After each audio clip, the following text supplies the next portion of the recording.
Questions will flow from what you से।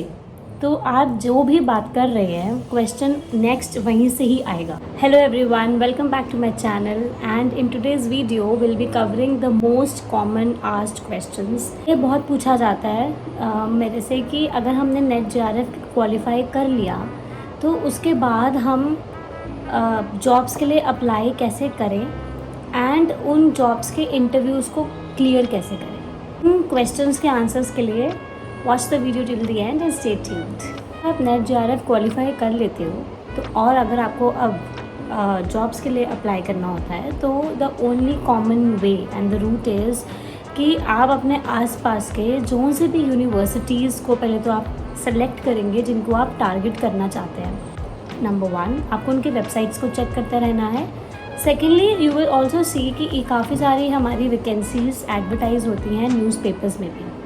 सो going through this newspapers 3 there is like referral types होते हैं कि अगर आपको इंडस्ट्री में in academics if you know somebody and through them if you want your resume to be circulated and to reach to a certain institute or a college, so even that works and you may get shortlist and also get a call for interview.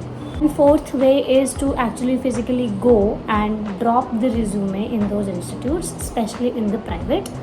In the government mein to we'll generally see when the advertisements come up, so you have to go to their websites, you have to fill in the application forms and upload your documents, and then accordingly you will be applying and you will be waiting for the notifications when they conduct the interviews. So this is the procedure by which you actually look out for jobs. और कोई route नहीं होता है. These are only common ways by which you actually try to look out for jobs once you qualify this exam.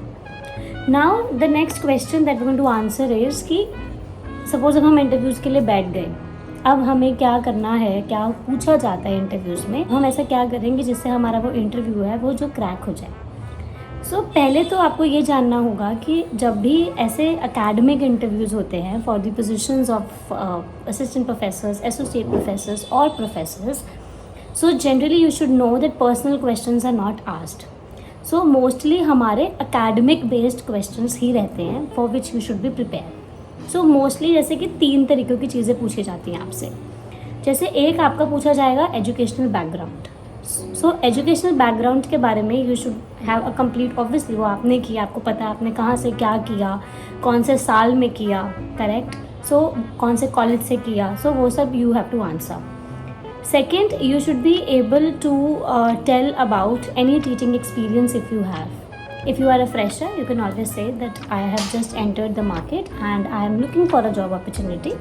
So, and supposedly if you have work ex in some other university or college, you will always mention about it. And all of these things are also specifically there in your CV. But when you go and you kind of start off introduce yourself, so these are basic 3 things where you talk about yourself. And third is your academic performance. तो एक हो गया मेरा education कि मैंने degree पे degree इकट्ठी करी, एक हो गया मेरा टीचिंग एक्सपीरियंस और एक मेरा हो गया kind of academic performance. As an कि आप academically how are you different from others, right. Like for example अगर आपने मास्टर्स करी थी तो आपने कोई मास्टर्स में डिसर्टेशन प्रिपेयर किया था, you can talk about that, right. And may be आपका टॉपिक कुछ हट के था, आपने उसमें कुछ अलग तरीके से किया।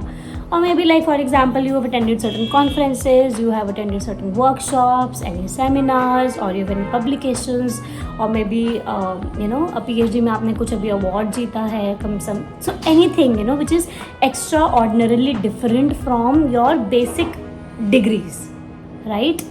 तो आप उस चीज़ के बारे में डिस्कस कर सकते हो, बिकॉज वो एक्चुअली मेरा एक एड ऑन पॉइंट है जहाँ पे मैं ये एक्सपेक्ट कर सकती हूँ कि वो लोग शायद मेरे में इंटरेस्टेड होंगे। Next point to remember in the interview is कि आप जो भी बोलेंगे you have to be very very clear about it and you should know what you are speaking, because the questions will flow from what you say. तो आप जो भी बात कर रहे हैं क्वेश्चन नेक्स्ट वहीं से ही आएगा। Be very cautious about it कि आपको क्या बोलना है क्या नहीं बोलना है, बिकॉज आप जो बोलेंगे वैसे तो be very transparent, be your self, but आप जो भी वर्ड्स यूज़ कर रहे हैं आई मीन बाय दैट, तो उसको बहुत आप कॉन्शियसली यूज़ करेंगे। Next point that you have to remember is that when you appear in the interview बहुत बारी मुझसे ये भी पूछा जाता है कि मैम मेरा मास्टर्स जो है वो कॉरेस्पॉन्डेंस से है, डिस्टेंस से है, रेगुलर है या मेरा गैप है, तो क्या मुझे इंटरव्यू में इफेक्ट पड़ेगा? ये पॉइंट बहुत इंपॉर्टेंट है उन लोगों के लिए कि अब आपने मास्टर्स कर लिया, जहाँ से भी करना था कर लिया, राइट? अब आगे चाहिए नौकरी, उसको कैसे ले पाएँ, राइट? तो आपका अब काम आएगा या and this is specifically for them and obviously for everybody in general, 3 things again, your communication skills, your confidence and your subject knowledge. आपने कहीं से भी मास्टर्स किया हो, अगर आपको सब्जेक्ट नॉलेज है, यू नो कि आप कौन से वैकेंसी के against you are sitting for the interview, subject की रिक्वायरमेंट है, you know that already, you should be very clear about the subject knowledge. आपसे अगर 5 क्वेश्चंस पूछे जाते हैं सब्जेक्ट नॉलेज पे, सब्जेक्ट पे, तो at least you should be able to answer 3, right? और जो नहीं आता है उसको आप बोल सकते हो कि you know that I am not clear about it or I don't know about it, I will look to it and like that, but you should know about your subject that you are appearing for and your confidence and your communication skills. इससे आप interview बहुत easily crack कर सकते हैं, because आप ये समझ के इंटरव्यू दीजिए कि now you are not a student, now you are appearing for an assistant professor interview and it's like you're going to teach somebody, you're going to teach a class of 60. आप कैसे बोल रहे हैं, आप क्या बोल रहे हैं, इस बहुत ही इम्पोर्टेंस होता है। सो आपका इंटरव्यू आधा तो तभी निकल जाता है by the way you talk, by the way you dress, your confidence, your subject knowledge etcetera. इसके अलावा तो it is all your academic journey that you describe in your own words which is easy enough. तो यही ऐसा ही हमारा रहता है interview का प्रोसेस, इसके अलावा और कुछ नहीं होता है। प्राइवेट में जाओ या गवर्नमेंट इंटरव्यूज़ के लिए जाओ, कहते हैं कि अगर आप प्राइवेट में जाते हो तो हो सकता है वो इसके अलावा एक और स्टेप बना दें which is your like kind of a demo, because these are private institutes, they may ask you to actually give you a demo first, kind of present some PPT, display your teaching thing, and then you basically go to the next round of interview, which happens, which is quite oftenly seen around, so which is only in the case of private universities, but हो जाता है ये वहाँ पे। But कभी कभी तो आपका only first round, once you have your minimum eligibility criteria, तो आपका फर्स्ट राउंड ही आपका मोस्टली इंटरव्यू होता है। इंटरव्यू में आपको ये सब करना होगा and one more thing point that I should not forget, you should also know कि how will you be able to kind of serve your best to the institute। आप में ऐसा एक्स्ट्रा ऑर्डिनरीली क्या है, ओके? अगर if I as an institute if I am hiring you, how are you an asset to us, you should be able to answer them, right?